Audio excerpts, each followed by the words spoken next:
কারণ কুফা শহরে একটা ছাগল চুরি হয়েছিল। সেই ছাগলটা অনেক তালাশ করা হলো, কিন্তু সেই ছাগলটা পাওয়া যায় নাই। ইমামে আজম আবু হানিফা কসাইকে জিজ্ঞেস করলো, একটা ছাগল কতদিন হায়াত পায়, কতদিন বাঁচে?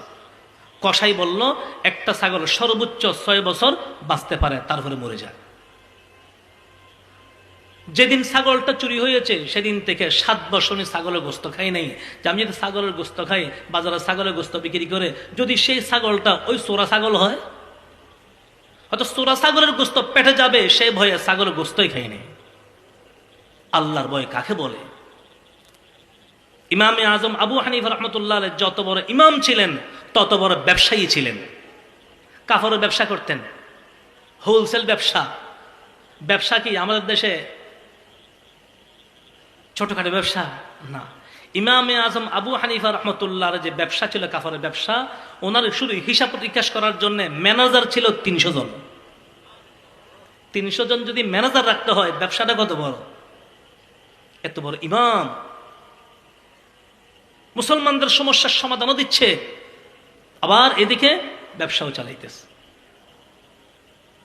দোকানে গিয়ে গিয়ে খবরগিরি করতেন, দেখতেন সব ঠিক আছে কিনা। একটা দোকানে একটা কাপড় ছিল একটু কুটা, ছিদ্র। কর্মচারীকে বলে গেল, এই কাপড়ের মধ্যে একটা দাগ আছে, ছিদ্র আছে, এই কাপড়টা যদি কেউ নিতে চায় দাম এত কম দিবা এবং দেখাই দিবা যে এই কাপড়ের ছিদ্র আছে, মনে চাইলে নিতে পারেন, নিলে দাম এত টাকা কম হবে। ইমামে আজম দোকানে আসলে ওই কাপড়টা দেখতেন, দেখে যে এখনো আছে। একদিন আসলেন, দেখলে কাপড়টা নেই। এই কাপড়টা কই? ও হুজুরটা বিক্রি করে দিয়েছি। বিক্রি করেছ? কাস্টমারকে কি বলেছ সেই কাপড়ে যে ছিদ্র ছিল? ইন্না লিল্লাহ, হুজুর আমি তো বলতে ভুলে গেছি, আমার সাথে স্মরণ নেই। ইমাম আজম বলতেছেন কর্মচারীকে, হাই তুমি তো আমাদেরকে শেষ করে দিয়েছ, আমাকে তুমি শেষ করে দিয়েছ। বলো সেই ব্যক্তি কিরকম ছিল, সেই ব্যক্তির আকৃতি কেমন, দাড়ি কেমন, মাথা কেমন, চেহারা কেমন, কাপড় চোপড় কেমন ছিল, কতক্ষণ আগে নিয়েছে, এই সব উনি জিজ্ঞেস করে কত টাকা বিক্রি করলো, টাকাটাও সাথে নিছে। এবার তিনি ঘুরে ঘুরে ঘুরে ঘুরে এই চেহারার মানুষ তালাশ করতেছেন। ইমামে আজম নিজে ঘুরে ঘুরে সে মানুষ তালাশ করতেছে যে কাপড়টা কে কিনলো।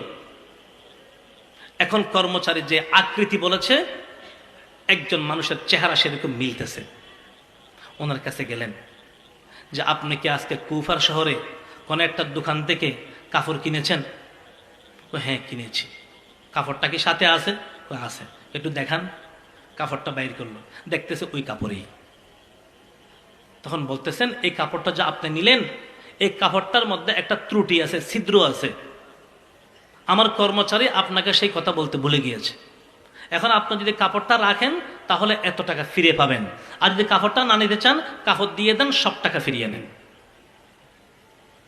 সেই ব্যক্তি ইমামে আজমের দিকে তাকিয়ে আছে যে এরকম ব্যক্তিও কি দুনিয়াতে এখনো আছে? আমরা তো চাই যে ছিদ্র থাকলে এটা একটু ভিতর দিকে দিয়ে কোনো বিক্রি করে দিই, তারপর লেখা থাকে বিকৃত মাল ফেরত দেওয়া হয় না, বিকৃত মাল ফেরত দেওয়া হয় না। ইমামে আজমের তাকওয়া। কিন্তু সেই ইমামে আজম আবু হানিফা রহমতুল্লাহ আলাইহি সম্পর্কে একদল আমাদের দেশে তৈরি হয়েছে, তারা বলে ইমাম মানা জায়েজ নাই, ইমাম মানার দরকার নাই, ইমাম মানতে হবে না, মাযহাব মানতে হবে না, তারা নাকি আহলে হাদিস। আমার ভাইরা, যুবক ভাইদেরকে লক্ষ্য করে বলতেছি, শিক্ষিত ভাইদেরকে বলতেছি, আহলে হাদিস নামের যে দলটা এখন আছে, এটা হলো সবচেয়ে বড় ফিতনাবাজ। মুসলমানদের যুব সমাজকে ধ্বংস করে দিচ্ছে, ঈমান আকীদা ধ্বংস করে দিচ্ছে। কিন্তু বলে কি বুখারী শরীফ, মুসলিম শরীফ, বুখারী শরীফ, মুসলিম শরীফ। বুখারীতে আছে, মুসলিমে আছে। আজকে আমাদের যুব সমাজ যারা স্কুল কলেজে ভার্সিটি লেখাপড়া করে, তারা তো অনেক সময় যারা একটু ধার্মিক তাদেরকে গিয়ে ধরে, এই যে বুখারী শরীফ এরকম আছে, তখন তারাও মনে করে যুবকরা, হ্যাঁ ঠিক তো, হাদিসটা তো বুখারী শরীফের হাদিস, তাহলে আমাদের হুজুর এটা বলে না কেন? খুব খেয়াল করবেন।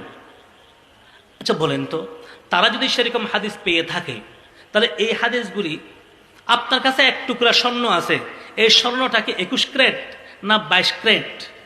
এটা কি খাঁটি না ভেজাল? এটা যাচাই করার জন্য যাবেন কোথায়? মুদির দোকানে, লাকড়ির দোকানে, না স্বর্ণের দোকানে? স্বর্ণের দোকানে গিয়ে যাচাই করতে হবে এটা কি 21 ক্যারেট না 22 ক্যারেট, খাঁটি না ভেজাল। সেখানে আপনার লাকড়ির দোকানে নিয়ে গেলে কাজ হবে না। আপনি একটা হাদিস পেয়েছেন, ভালো কথা, এটা কি সহিহ হাদিস না দুর্বল হাদিস, হাদিসটা কোন পর্যায়ের, এগুলো সম্পর্কে জানবে কারা? যারা হাদিস বিশারদ, যারা হাদিস নিয়ে গবেষণা করে।